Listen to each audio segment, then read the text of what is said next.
Asalaamu calaykum waraxmatullaahi wabarakaatu. Kusoo dhawaada daawadayaal fiidiyoogeenan.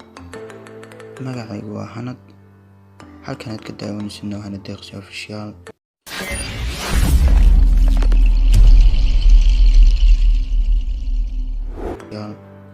Maanta insha Allah hadduu Alla idmo waxaan baran doonaa sida aad Facebook page casri aad u bilaabi lahayd. fadlan haddaad nagu cusub tahay subscribe saar, like-na nagu ilaawin insha Allah. Marka hore waxaad soo furanaysaa Facebook ama Facebook Lite isticmaal ama Facebook caadiga isticmaal. Marka waxaad ku dhufanaysaa saddexda dhibcood ee xagga kaaga soo muuqda. Markaad ku dhufatid waxaad ka dooranaysaa meesha ku qoran tahay pages. markuu sidaa kugu soo dhigo haddaad hore u lahayd ciwaan waxay ku sahlaysaa inaad page bilowdid, laakiin haddaad hore ciwaan u lahayn fadlan sida loo sameeyana waad iska garanaysaa.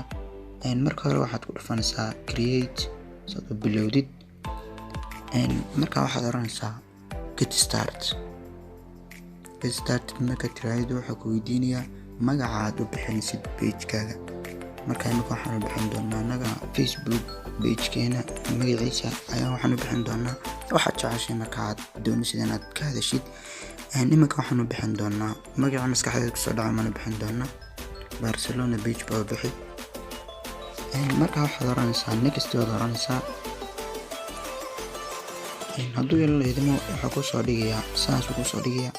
marka haddaad adigu ka hadlaysid personal blog, haddaad ka hadlaysid shopping, haddaad ka hadlaysid caafimaadka, haddaad ka hadlaysid supermarket, marka aniga waxaan ka dooranaa personalka. next waad oran kartaa, waanaad kasii dooran kartaa wax. haddaad lahayd website aad ku soo xiriirisid si lagula soo xiriiro waxaad dooran kartaa channelkaaga.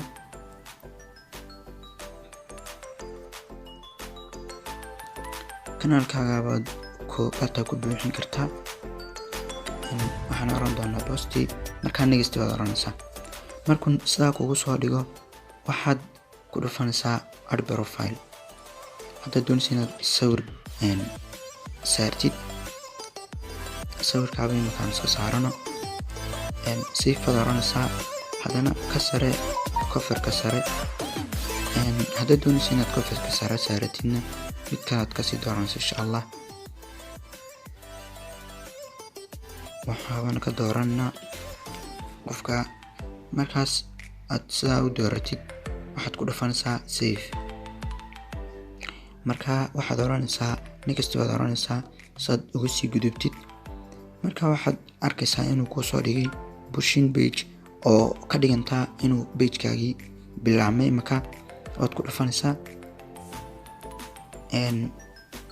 waad aragtaa asxaabay inuu noo bilaabmay page-keeni.